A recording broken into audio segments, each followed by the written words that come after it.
This is an Unsolicited Perspectives YouTube exclusive. All right, Jay. During the fall, we talked a lot about Caitlin Clark. Yeah. And everything that was going on in the WNBA. Well, she's back in the news. Okay. Caitlin Clark, standout player for Indiana Fever, won WNBA Rookie of the Year, found herself at the center of another controversy. She was named Time's 2024 Athlete of the Year. Okay. Clark's comments on race privilege sparked heated debates. She acknowledged her white privilege and the contributions of Black players who paved the way for her, which led to mixed reactions. One of her favorite players growing up was Maya Moore. Maya Moore was a standout WNBA player, happened to be a Black woman. This created backlash, and I'm just going to give you two people, one a Black man, one a white woman, that had issues with what she was saying. One, Jason Whitlock. Oh. He accused Clark of bending the knee and pandering to Black women in the WNBA. Because he And hates Meg- repeat that one more time for the people that didn't hear you in the back. Because Jason Whitlock hates Black women. Yeah. And then Megyn Kelly criticized Caitlin Clark's comments about white privilege, calling them condescending and fake. Kelly accused Clark of bending the knee and apologizing for being white, suggesting that Clark's remarks were disingenuous and just... Yeah, don't skip over that. Yeah, just... It's self-flagellating, but... We don't mean to laugh about a serious subject. But ladies and gentlemen, I knew I was going to mess up that word. Like, I just knew it. And I was just not going to say it.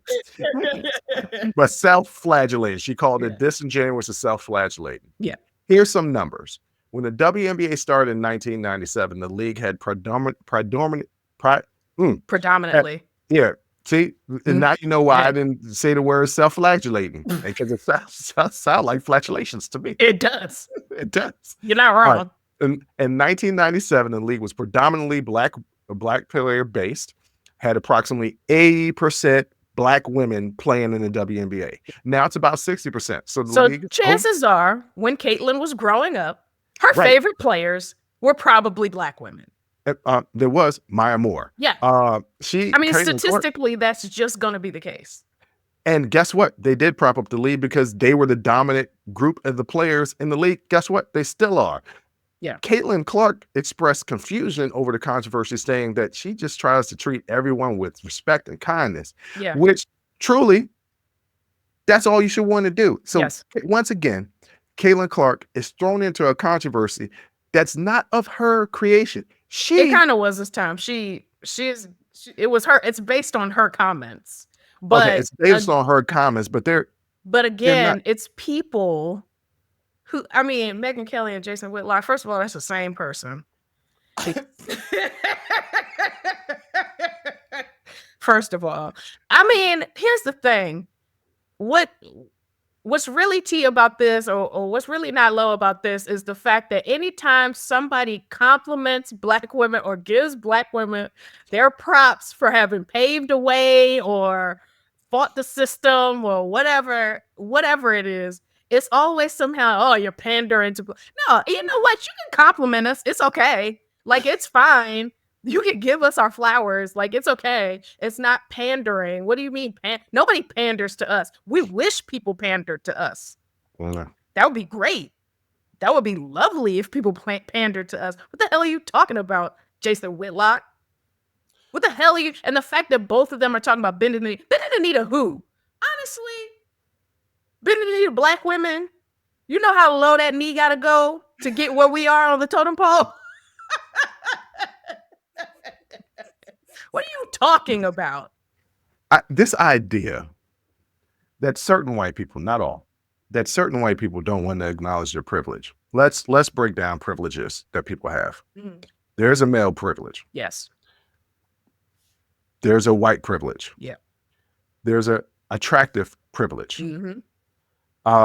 What are some other privileges? Economic privilege, class privilege, education privilege. There's ability privilege. There's the gender identity privileges, prioritizing cisgender and heterosexual people in relationships as normative. There's so many of the things that push other people into the margins and prioritizes male and whiteness. And I think what people get agitated about is that they say, my success was not determined by my privilege. Okay.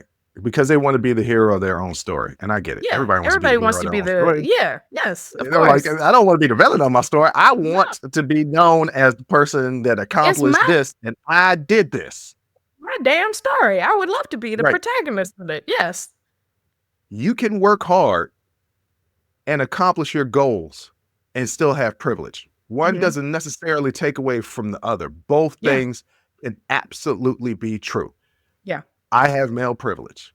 I can walk the streets no matter what time of the day, and most of the time, I'm always going to feel safe. Yeah. Women don't have that privilege. Right. That's a privilege. Yeah. And it's something that men should acknowledge, because it's not really, it's very logical. Like, it's very logical. Like, these privileges are logical. We are in America. Yes. Where it was stated in our laws and constitution that white people had certain privileges that black people did not. This did not change until all the laws were changed until 1967. 1776, 1967. Long time. Almost 200 years. 190 years. Yeah. If I am lifting weights, and I have been for 20 years, I have a head start on anybody walking into the gym right now. Right. That doesn't take away the fact that I've worked hard over 20 years, but I have a head start. That's a privilege. That's a privilege. That person that just walked into the gym, no matter how hard they work, might not catch up to me because I got a head start. Right. Another good example. You played basketball. You were very good at basketball. I was decent. More than a little decent. More than a little decent. You was all right. I was all right. Okay. Almost. But a 5'2" brother ain't gonna have the same basketball career as you. Not well, except if he was Muggsy Bogues and Spud Webb. And Nate Robinson. It's just a few. Just a few. But typically, right? Because you were born tall. There was nothing you did, but it gave you a privilege in sports over someone else. You had a head start on being a basketball player by nature of how you were born. Yep. That's what we're talking about. And all she did was say, like Caitlin Clark is good. Yes. Caitlin Clark is damn good. Yes. Right? Yes. Also, she's not the best player in the league. No. Right? So why does she get so much publicity? It's because she's an anomaly. In a black-dominated sport, she's a white person that's out here balling. Yeah. Just like Tiger Woods was in golf. Yeah. Right? Black Serena and Venus. Serena Venus, right? So the people that are coming at her right now, and it was a Fox News had it like being apologized being white. She didn't apologize for being white. She never said, I'm sorry, or she never. I'm sorry, guys, I'm white. I'm so sorry. Like she never said that. All she did was say, I have some privilege because I'm white. Yeah. And this league was built on the backs of black women. Yeah. And neither one of those things are false. No. And the backlash are people that never were truly fans of hers in the first place. They just wanted to do identity politics. Yeah. So the real people, the real recognize real. She got game. She a white girl that got some game out there. She's shaking and baking. She's entertaining to watch. Yeah. Most people don't got hate for her. No. Because she love. herself is not doing anything but going out there and playing some basketball. It's other people inserting her into these narratives. And she's just like, guys, I just want to but that comes with celebrity. That comes with the league putting so much behind her as a crowd draw. Like you're going to also get dumb people who say dumb things.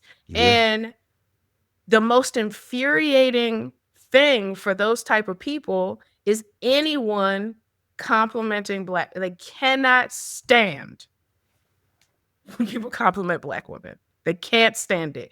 And another thing is, you want to make a white person mad, call them white. They can't stand it. Wait a minute, what? It's true. They act like the term white. I'm like, you are white. I mean, what? Because they're so used to just being a person that they don't like identifiers being attached to them. It's the whole thing behind the pronouns. The issue people don't like, I don't have no pronoun. Yes, you do. And you use them all the time. You also use they, them all the time. Yeah, that is true. Somebody left their wallet. I'm going to put it over there so they can find it. Yeah. You use they, them all the time.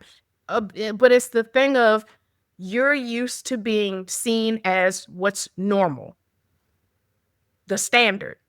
So qualifiers don't belong on you. But when we put them on you, it's like it's a pejorative to be called white. Oh, she's just apologizing for being white. Oh, we got to stop the CRT. Why do they want to stop CRT? Because they don't want to acknowledge the whiteness. Why do they not want to talk about white privilege? Because they don't want to acknowledge the fact that they are white. You're not just a person. You're not just you, Megyn Kelly. You're a white woman. And that also means something in our society. White does not equal bad.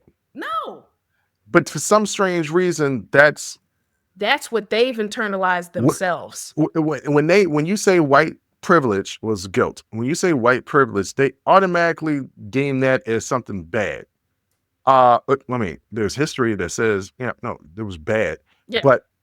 But it results in the disenfranchisement of other people. But they themselves, unless they are facilitating white privilege by holding down other people, they're not doing that. They can't. They have no control of it. Just like I have no control of being a male or being 6'17", and literally no one is asking for you to apologize for being who you are. Nobody is asking you to apologize for any of that. But we are saying you do have to recognize that there are differences. And so when I talk about things that are important to me, and you don't have that same experience, you don't get to invalidate my experience just because you haven't gone through it. Well, you wouldn't have. I do. And so that's the issue that comes in when you start invalidating the experience of, well, I've never known them to be racist. Why would you, Karen? Karen, I feel bad for all. I know a Karen. She's a nice woman. A wonderful. I know several Karens. One of the sweetest persons. Yeah. And several of them are white Karen. Well, they're all white Karens, actually. I don't know any black Karen. I don't know a black Karen. Oh, Karen Steffens. Superhead. Well, her name is Corinne. Oh, you're right. Yeah. So that ain't even Karen. So nope, not that. All right. Look, this is just top this off, unless you have more that you want to expand upon. No. I'll say this. Well, I was going to say it until I lost my train of thought. Y'all leave Caitlyn alone. Like, honestly, she's right. Nothing she said was wrong. That's her personal experience and part of her journey through basketball.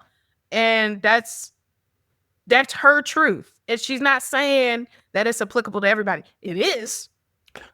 Because, I mean, honestly, if you grew up watching the WNBA and wanting to play basketball as a woman, chances are your favorite player is a black woman. Yeah. That's just a numbers game, right? So, nothing she said was wrong. Nothing she said was offensive. I mean, it was just white people. It was offensive to white people, but like that's her truth. It shouldn't have been. Yeah, and it shouldn't have been. It shouldn't have. And for people that say to basketball players all the time, "Shut up and dribble." How about those people that are offended? Shut up and listen. Right. And that is a YouTube exclusive. Join the conversation and follow the Unsolicited Perspectives podcast on Apple, Spotify, or wherever you get your audio podcasts.